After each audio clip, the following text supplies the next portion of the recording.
There's 5 slides in this screencast. I'm going to go through them fairly quickly and just provide a meta overall narrative and what it is. You can download these and they give you plenty of examples of the kind of items you might want to use in your evaluation. And we will address the issue of, well, which ones should be generic and how many should we have? Because we don't want to have long questionnaires where students just fill them in mechanically without actually doing any thinking. Now, we know with questionnaires there's essentially 2 main types of format. There's the closed Likert scale questions. Everybody's pretty familiar with those. It goes from very good to very bad or very bad to very good, whichever way you want to frame it. And there's open response items. Now, with open response items, we're able to get a better insight into the how of a perception. In other words, we might get students to rate things on the Likert scale, but it's the open response questions that unpack how the students are making sense of the experience. So we can have a balance of these. Now, the issue of generic items is a difficult one because courses are different. The pedagogic focus might be different. One may want to spend more time going deeper. So there's some decisions to be made here.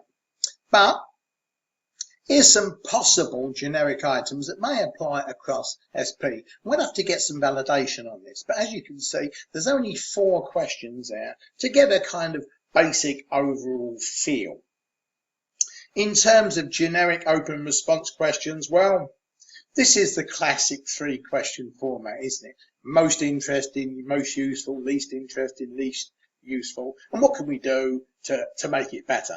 And you could even just rationalize this down to 1 question and say, how can we improve the learning experience for you?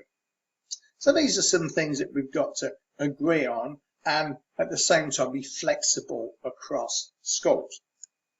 Now, just to show that there's many types of items that we can use depending on our module or our lesson pedagogic focus. For example, if we want to focus on the pre-class online activities, there's a series of questions here, as you can see.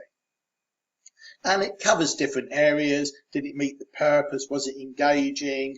Did it prepare students for the classroom sessions? Did it build a kind of confidence, and was it at the right level for the students, those kind of things. Similarly, we can focus on very specific instructional interventions or methods or activities that we're using. For example, if we're using case study, we could direct questions around the use of the case study. Similarly, if we want to look at the quizzes and their impact on learning, etc. Here's a few more. If you want to focus on the in-class activities, again, you can look at the connectiveness, the quiz questions, the activities, did it help to apply concepts, etc. And even the facilitation of learning, which is an important area, the style, feedback, building confidence, making connections, try to make the learning experience fun. And here's a few more open response questions. What activities were most useful in terms of feedback? How was the linking to the components? Did the tutor make these connections clear, etc.? So there's a fair bit to get your teeth into. And there's a final note here that yes, the open response items will give deeper insight, and also it enables you to get a very specific understanding of some of the pedagogic methods that you might be using very specifically. As we know, we're involved in pedagogies of the profession, so you might want to look at how effective your main pedagogy or signature pedagogy, as some people call it, is.